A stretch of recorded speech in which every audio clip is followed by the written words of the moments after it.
Do you need encouragement to turn tragedies into your own triumphant life story? If so, this podcast is for you. Listen to powerful guests who have persevered through challenges so you can gain strength to build your championship life. The host of Professor of Perseverance podcast, Dr. James Perdue.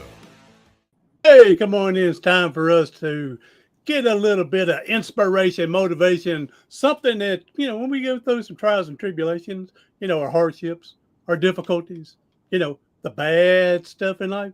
Hey, we can use something from this podcast and other podcasts that grab this gold nugget. You don't have to give everything, just grab something you can use to help you get through your trials and tribulations. So let's see, overcome your adversity.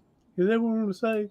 All right, today, hey, got a young woman on here, and she's going to help other women in life. Whatever they're going through, she's going to help them. So her name is Gail Showalter, and she goes by the old bird with feathers of wisdom for women. So Gail, welcome to the podcast. Thank you. Great to be here. Oh, it's great to have you here. I'm glad you're here. So you remind me of my mother. She's got that nice silver hair now. And so I'm not calling out your age, but she's 85. And so she's doing, somewhat 85. For an 85-year-old, she's doing somewhat all right. So, all right. Let's see. I think we're good to go there, okay. Gail. Hey, what we're going to do is pretty much let you run the show, and I just jump in with a question every now and again, and because this time is for you to shine. Okay. So I want you to get your message out there and help people. So, and I'll do my part to help when I can. So, all right, Gail, thank you. You get us going where you think fits for us, and let's help some women out there. Okay. The first thing that came to my mind when I looked at your site was the word perseverance. Because when my mother was extremely old and not long for this world, my sister went to her and started asking her questions and kind of journaling. And she asked her about each of her 4 children, what was the one trait they had that she thought was one of their best. And mine was perseverance. Now we're talking. I have managed somehow to persevere through a lot. And I'm not a young lady, unfortunately. I'm an old bird, but I do think that persevering is a quality that maybe isn't as common as it used to be. We don't farms and yes. for seeds to grow and persevere every season.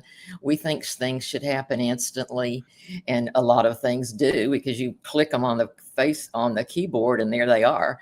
But persevering is a quality that you can develop. Yes. And I was happily married. I had 3 children, lovely kids. All right, before you get into your story, I got to do this. I always do this because you did mention perseverance. So let me give you a fist bump. All right, there we go. I just love doing that. So, yeah. All right, now let's get into this persevering with the marriage. Yeah, well, I would have never done anything except persevere in the marriage, but it didn't go that way. As we often know, and a lot of your listeners know, life doesn't always go the way we want it to. And so I had these 3 kids. I mean, I had an acre of ground, a dream house. I had gardeners. I had a company car. I mean, we had it. My husband was working for the family business. That kind of gives you a clue right there because my brother and he parted ways. And after that, my husband and I parted ways. And I was left with these 3 little kids. I mean, they were 6, 5, and 4 years old. I had 3 babies in 3 years. Okay. It's not recommended. And so I was overwhelmed. I wasn't prepared for that. I wasn't prepared for a divorce. Nobody in my family had gone through a divorce. It was unheard of at that time for us to have anything to do with a broken marriage of all things. And looking back, I know it tore my mother to pieces, but she didn't let on at the time. Yeah. So no, she was there for me every step. But the thing is, it took me some time to gather my bearings. And so, listeners, I want you to know, don't rush. You got to take baby steps at first. You cannot make everything okay tomorrow. It as much as I wanted to, it just doesn't work. So have patience with yourself. Now, I was very fortunate. I had a college degree and a teaching certificate. I didn't want a teaching certificate, but my dad had insisted if I was getting a degree in theater, he wanted me to have a teaching certificate. That's right. He didn't see it, and he was wise. He was very wise, Mm-hmm. but he was very much old school too. You know, teachers, women are teachers or secretaries or nurses, and that was about it. So I had the teaching certificate in theater. Well, I found out real quick that I wasn't going to be able to use that and raise 3 kids as a single mom. So, in fact, I had an interview near Houston, a great school district I was going to interview in. 2 or 3 men were interviewing me, and the question came up, and it was probably not legal to ask this, but he said, how do you think you are going to be able to direct 3 plays a year with 3 children at home? And, you know, I think it was like an epiphany. I didn't want to hear that. I said, well, my mom's going to be there, and she would have. But that day I realized this wasn't going to work. And it was a big disappointment for me. There's a local university here, Lamar University in Beaumont, that I had graduated from. And they made it possible for me to go back for 1 summer and get a certificate to teach English, which you can always get a job teaching English. Mm-hmm. And so that was a real breakthrough, real blessing, if you will. I got the certificate. An old teacher friend of mine got me a job in her district. I traveled like 45 minutes every morning just to get to work. Before that 45 minutes, I had to dress 3 babies, 3 kids, and get them where they were to go. And actually, I dressed them before they woke up. I mean, it was that intense. Oh, yeah. And so there was a year or 2 there that were just struggles. I mean, I had to figure out, okay, money. I had to figure out what I'm going to do with this house and all this grounds and all this responsibility. Nobody came in and said, I'll help take care of this or that. Nobody. And I didn't know, how hard this was going to be. I had, like I said, not been prepared for this. And I'm so sure a lot of people aren't prepared for that. But I managed. And I eventually managed to sell the big house. So I moved from riches to rags. Mm-hmm. I moved into a tiny little rent house that was so small I could barely get a double bed in my bedroom. Wow. I had to stack kids on top of each other. I had 1 bathroom. I had no dishwasher or any of that. And that's where I lived for a while. And so I continued to teach school, which was a real stressor. And that went on for, several years. But at some point, I decided to break loose. I said, I got to do something. I've got to do something different. And I decided to go back and get a master's degree. In teaching in Texas, your salary is based on your higher level degrees. That's the only way to increase your salary is to get a higher level degree. So get a master's would improve my salary and my retirement ultimately. Yes. So, I thought, okay, this could be an adventure. And I started researching it. And this is where, again, this is the first thing I ever had published was about this adventure, about going back to school as a single parent and how hard that can be. So I managed to get accepted into the University of Texas on probation because my GRE was not quite strong enough. There you go. A lot of people would say, well, that's a sign you shouldn't do this. It's not a good thing. I don't believe in that kind of thing. I thought this is a sign that I need to go to the next step. And the next step, you know what it was? You have to meet with the dean of the college and get approval from the dean. So I drove 5 hours.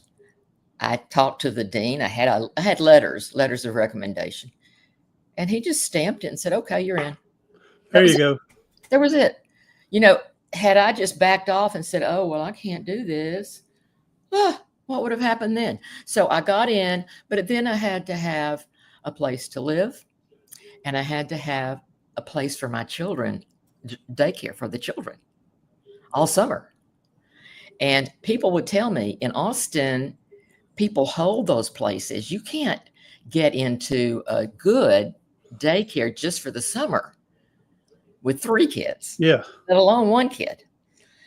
Now, there just happened to be a program granted at UT at the time for continuing students, older students. You know how old you had to be an older student? 23. I was going to say it was probably, I would say fairly young because most of them graduated 2021. And Yeah. so to be older, I can see that. Yeah. And I was like 43, so Yeah. I definitely qualified. You said you doubled your requirements, so give me in there. I was definitely qualified for that. That's right. And they gave me a sheet, a single space sheet, 2 sheets, 100 daycares in the city and around the city for me to choose from. Oh man, some of them I wouldn't have taken my dog to. Some of them were elaborate. They had a whole computer program or a horseback riding program or whatever. It was just all very elaborate. And I thought, how in the world am I going to do this? Went to 1 or 2. They were off the grid. They were way out of town. And so finally, there was one that was very convenient. And I thought, well, what do I have to lose, But I can't imagine that a daycare downtown Austin would have a nice, outdoor area or playground or anything. So I drive up. There is a nice playground. I go in. I find out that the playground just won a big award.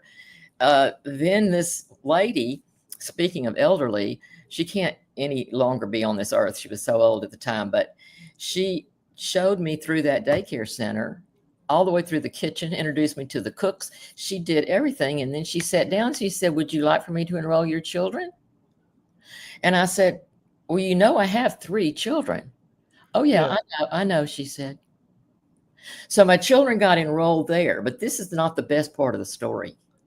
Okay, I still didn't have a place to live. I didn't live in Austin, so I couldn't just do a lot of research. And I had a friend who worked at the campus, and she put up notices and looked around for me. And I had like 2 or 3 days before I was going to lose all of my deposits and pre-registration. And she calls, "I have a place for y'all. You can sublet this apartment. This girl is going to be away for the summer, and you can keep it. Has furniture and everything, dishes and everything." Oh, wow. And that's not the best part. So that just happened to be in Clarksville. Some people will know Austin. And here's the amazing thing.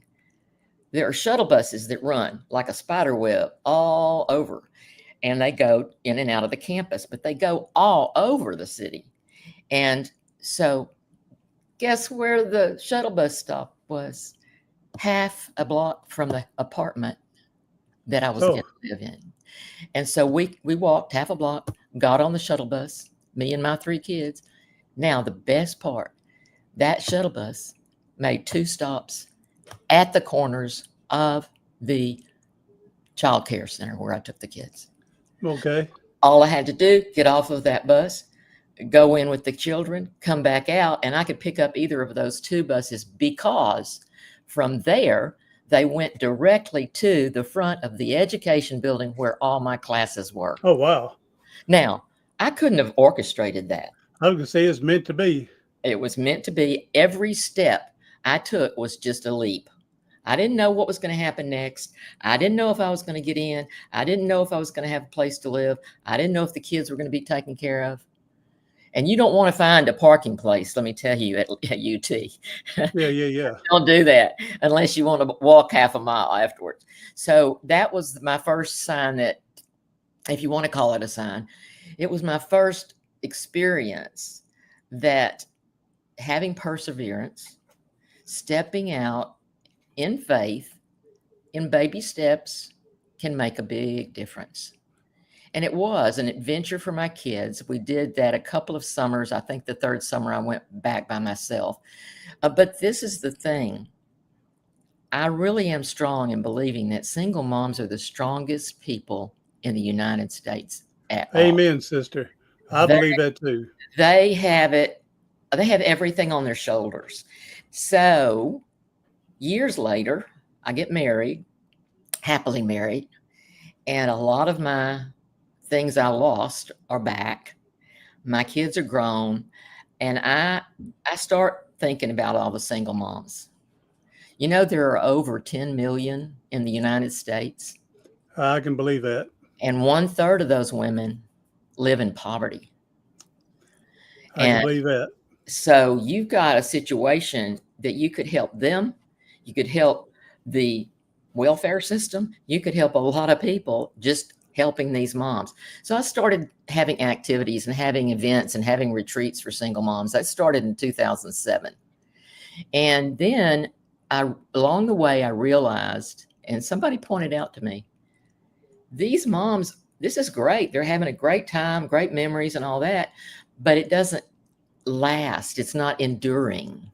And so I was in another organization that provides grants for single mothers or single or women, period. But one of the grants is specifically for women going back to college. And I thought, you know, the common thread among these women, because I became a life coach too, the common thread is that the ones who have some sort of skill, some sort of degree, those are the ones that are making it through. The ones that are just scrambling, maybe they were pregnant when they got out of high school. Maybe they got pregnant after that, but they're divorced, or the baby daddy's gone somewhere. You know, they desperately need a good income. So I modeled a nonprofit after a bigger organization in Texas that does this for single mothers. And so what we started teeny tiny small, but what we do is we support a single mom who's attending a college, maybe 2 years, usually 2 years, to get a degree that's going to earn her a good living. And you can probably see up here on my bulletin board, I've got pictures of them. Uh-huh. We have several moms right now that are going through, because we've grown and have good bit of donations coming in. And so we're able to help them with tuition, with books, mostly with childcare, which is a big deal these days. Oh, yeah. And a lot of them couldn't go just because they didn't have childcare. And so they're getting out. We have a radiologist, we have a police officer, we have business, we have a couple of, we have dental hygienists, radiologists, I say that. And so we have women that are so proud, and they're getting to work. And you know what? Their children are seeing this. Oh, yes. Great leadership, yes. Mm-hmm. So you're really helping 2 generations at a time. Exactly. Yes. Now, as I mentioned, earlier, I told you that you remind me a little bit of my mom there. Now, she didn't have 3 children in 3 years like you did, but she had 3. The other one spaced out 6 years, but she had her first 2 kids in a year. Yeah. My brother was born July 12th. I was born exactly 11 months later, June 12th. So for 30 days, we're the same age. And so, yeah, she definitely understand, the diaper thing for a while, like that. And just so much you mentioned, I'm just thinking, well, my mom, she was a single parent. She remarried. He passed away after 10 years that married. So she raised 3 boys, to be what we are today. And yeah, when you said single parent or single mothers are the strongest, amen to that. They are the strongest. They got so much on their shoulders, everything. They can't just worry about themselves. They got to worry about everybody else around them, especially the children. Yeah. And so, they are the strongest, more caregiving. Yeah. And sometimes, not all the time, but sometimes they don't make the best choices for their own life because they are giving so much away to everybody else. Yeah. Yeah, we've seen a lot, of this, a lot of situations. And we tell each mom, it's not a cookie cutter thing. We don't do everything the same for every mom because Exactly. they're different needs. And the moms behave differently. I mean, we have one right now that is the most grateful, loving. She'll send us all Mother's Day things. Not all the moms are as grateful and appreciative. So you kind of get a feel for that. Yep. But the thing that I also did was when I was single, I was reading all the time. I wanted to see what went wrong. What could I do about myself? What could I improve in life? And I began to realize, hey, you know what? I could be writing this. And so I did. I started writing. I went to some conferences. I got published. And now I have a book of these different stories and different situations that I went through personally, that each one of them is intended to inspire, motivate, or teach a mom something. Some of them are about solitude. Some of them are about boundaries. Some things are about prayer. Some things are just about getting to know yourself personally. Also, learning from others, because at one point, and here's one of my other favorite stories. At one point, I was teaching and I was just worn out. I mean, I had the 3 kids at home. They were like pre-teenage kids. And then I would go to school and I would teach teenagers again. And I was like, ugh. Mm-hmm. And I really wanted another job. And I had gotten the master's by then. So I thought that was going to open a door for me. But the summer this happened, I spent all summer working on resumes, applications, trying to get a job. I wanted to work in Austin, let's face it. That's what I really wanted to do. Yeah. And so I didn't get one interview. Not one. And that's really kind of odd because, 50 applicants, that's pretty odd. So here you go again, perseverance. That's right. And school started. And of course, I was under contract. You don't just quit school in September. And so I did something I haven't ever done before. I knelt by my bed every night and said, God, I must be where you want me. Just get me through another day. And I said that same prayer every night. I persevered. And then on October the 6th, I go to my box, my little cubby hole, and there's a little square Post-it note from the superintendent. It says, see me. And I thought, oh dear, I am in trouble now. Mm-hmm. I could think of everything I could possibly be in trouble for, Yes, yeah. So I go in and I knew by his grin that I wasn't in trouble. They recruited me that day to take a position, a one-of-a-kind position that covered not only the district we were in, but the neighboring district for all students who had visual impairments or were blind. Okay. And I had to spend a weekend thinking about this. And they took me around and showed me the students I would be serving. And, you're talking about every kind of extreme. Anybody with a physical visual limitation could be included. Some of them were really, really disabled. And some of them were bright. They were Braille readers. Mm-hmm. So I took the job, but I had to go back to school to get certified because I wasn't certified. I was the only one in Texas that was ever allowed to do this, to become a teacher of the visually impaired without a teaching certificate. There you go. I was pretty pleased, but I was pretty worn out before it was over. And at the same, well, they had that much confidence in you. Well, I was honored, but I later knew why I was honored because it was such hard work. But, there you go. Yeah. It's like that commercial, Mikey eating the cereal. Mikey, he'll eat anything. So they're going, Gail, she'll do this. I think that was it. The man who hired me says, I can't figure you out. You're either crazy or you're an angel. I said, well, maybe a little of both. That's right. Crazy angel. That's what I am. Crazy angel. Right. There you go. That's right. But I did it. And hey, that could be a title of your next book, Crazy Angel. Hey, that's a good idea. There you go. Your next book. Oh gosh, I was hoping I wasn't going to have to do that. I hear you. I Yeah, hear you. a lot of work getting a book out there.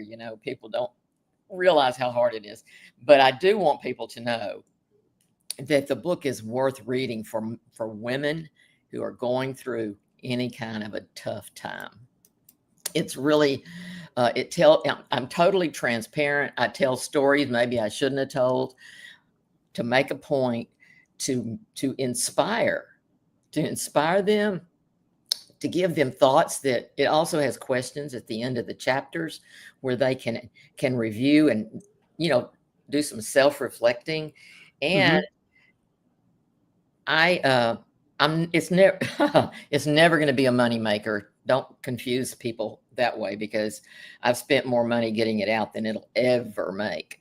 But it's a gift. My husband and I have decided this is our way of giving back, to get these things published. Yeah. And he's a dentist. He does things for people that can't get it some other way. So, Well, at the giving of your tithe and time, and tithe in a different way, So yeah, it's the same thing.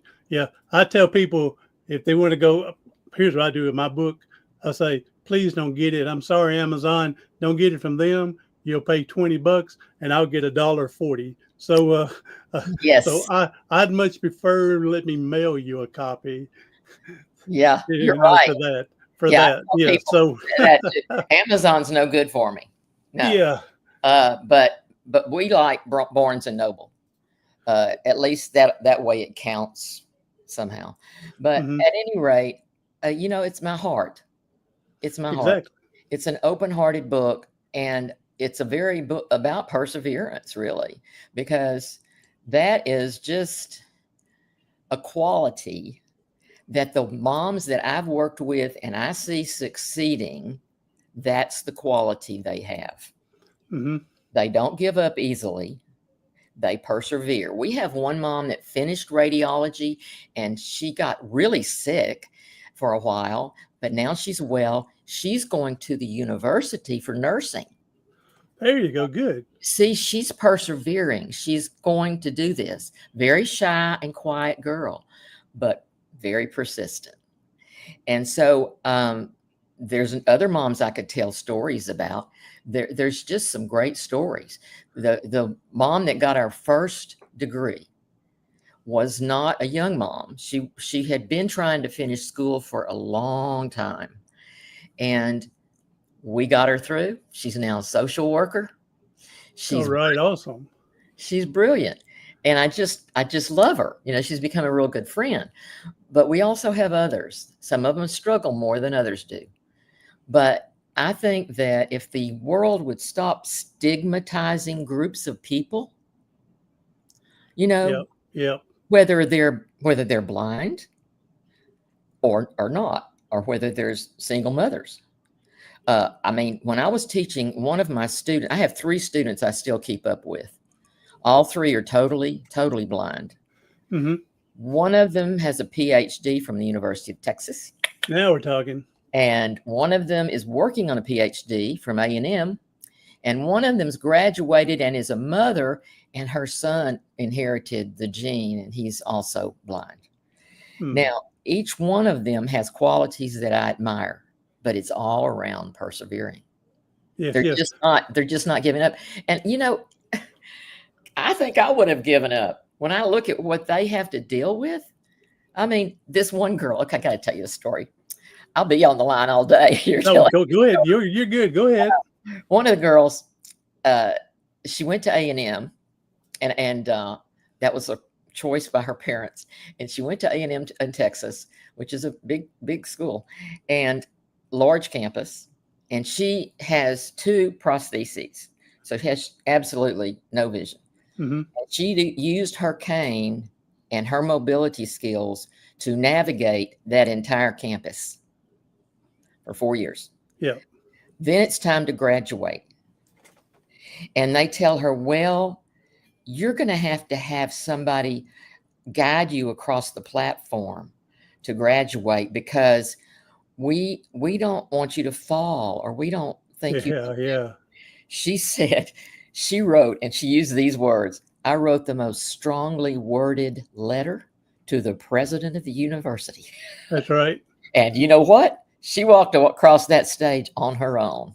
Yeah, y'all weren't concerned about me falling in a ditch, falling in a hole, tripping over a piece of wire After across she the had walked all sidewalk. over that campus by herself. Exactly. That's what I'm saying. You didn't worry about that the whole campus. Why would you worry about 40 feet of getting across the stage? Yeah. Yeah, that makes no sense. But that may be what they call a little back in the time days. I don't know. It wasn't that long ago. Really? Okay. She's one example. The other girl, this one, the one I mentioned, had some vision. She was born with some vision and lost it. But this other girl, had a syndrome that she was born with, and she has never had any vision. Okay. And I tell some of these stories in the book. So if you have parents want to read that just for that chapter, I would exactly.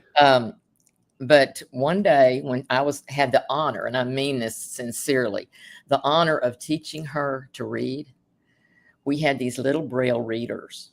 They were little booklets, not very long, simple words, just like first grade readers. And we were reading a little story about Stevie Wonder. And in the story, it says, how he dealt with prejudice and how he dealt with poverty and stuff. And so she gets through the book, and little wheels in her head you could see turning. She said, what is prejudice? Now, keep in mind, she's 5 years old. What is prejudice? And I thought, oh boy, I better get this right. Yeah. And so I said, some people have light colored skin and some people have dark colored skin. And that was the best I could do, really, because she didn't have any concept of color. But I said that sometimes the people with light white skin, they can be pretty ugly to the people with black skin, and they consider that they're prejudiced. They judge them. They're not nice to them. Yeah. So I was trying to explain that. And so then again, little wheels turn in her head. And she said to me, what color is my skin? You see, when you're blind, those things don't matter. That's right. And so she's a real sweet, real interesting girl. The third one I see more often. She lives in North Carolina, in Raleigh, and I go up there a time or two to see her. She's had a rough time, but keeps going, keeps persevering, keeps trying. And she's on climbing. She works on these climbers. They climb on the walls. Oh, yeah. That's what she does. And she works at the place. Yeah. Oh, that's awesome. Yeah, really. So, all right, Gail, you've given me a lot to think about today. So, again, bring back some memories when I was younger with my mom, and that's a good thing. And so, but one reason I've started this podcast is to allow you and others to get y'all stories out. And if nothing else, y'all have inspired me today. So, I can't guarantee what happens after this, but hearing your stories and hearing your story. I mean, let me ask this one question here, and I'll explain in a few minutes why. Let me ask the question. Do you think you would have gone through all this if you didn't have any children? Would you have done all that to try to find a place? Of course, you wouldn't need to go to daycare, but would you think you would have gone back to college and did everything you had to do? Oh, I love if learning. You did not have your children. I love learning. I'm sure I would have gone back to school. Okay, so that would have been in the makings probably anyway. Okay, but we're kind of hoping it was going to be the other way around, because the reason, and I'm glad you're a learner, but maybe three of the women told me, I know two of them, they were suicidal, but they couldn't do it because they didn't want to leave their children behind, knowing that and so pretty much their children saved their lives. Yeah. So, but your children do motivate you. Your children motivate you. Yeah. And like I said, my mom, she brought up three of us, with our stepfather passed away, and my real father, they divorced for my first birthday. And so here she's a single parent doing the same thing you did to make everything better for us in life. So, well, I appreciate you being here. Gail, boy, it's been amazing. Tell everybody how they can get a hold of you, your uh, website, get a hold of your book, any coaching, workshops you may have. Throw all your social media out there. Okay. You can find me easily, gailshowalter.com. And from that page, you can find the blog that I do. I'm on Instagram. I'm on Facebook. I'm on LinkedIn, which I prefer, and all of those things, and X, of course. But you can find me just anywhere, just Gail, Gail, Showalter. And I'd be glad to connect with anyone that wants to connect. Maybe they want to start a nonprofit. Maybe they're just a single mom that needs a little encouragement. I'll be there. Amen. And do the old Google. That'll get you there. Do the old Googling. Oh, yeah. So that'll get you there. And you're just, I got a friend we met and tried to get into the speaking business years ago and met him. And he's started a nonprofit and it's helping single mothers get off prescription drugs, medication. His daughter had overdosed on prescription drugs, medication, and left her, I think he was 5 years old, behind. And so her sister, husband took him in to raise him, the boy. And so his nonprofit is to raise $250,000 in the next 10 years to help as many single mothers get off prescription medication. I would really like to have that contact information, if you don't mind. Yeah, I'll give it to you. Yes, John Bentley. John Bentley, talking about you, Bubba. So, I'll get you the information too, to you, and I'll contact him, let him know that look out for you. Okay. So, all right, everybody else, hey, thank you for coming in. Oh, Gail, don't forget, we got this, we know people are hurting and struggling today. We need that positive quote to help people that are hurting and struggling get through today, if nothing else. Oh, that's all right. Just think of something. It could be something you've already said and you just reiterate and bring it home. You don't have to reinvent the wheel. Believe in yourself. I want single moms to have enough confidence to know that they can do it. Maybe in little chunks, maybe in baby steps, but believe it. Believe in yourself. Amen. That's a great message. And again, I want to reassure that you are definitely stronger than you think you are.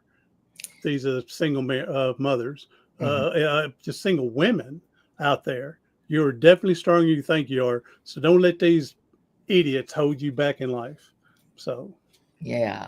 All right, Gail, thank you for being here. Everybody else, share us out to someone you know can use a little inspiration today. I'm Dr. James Purdue, the professor of perseverance. Do something today, tomorrow, something next week that's going to help you persevere past your paralysis.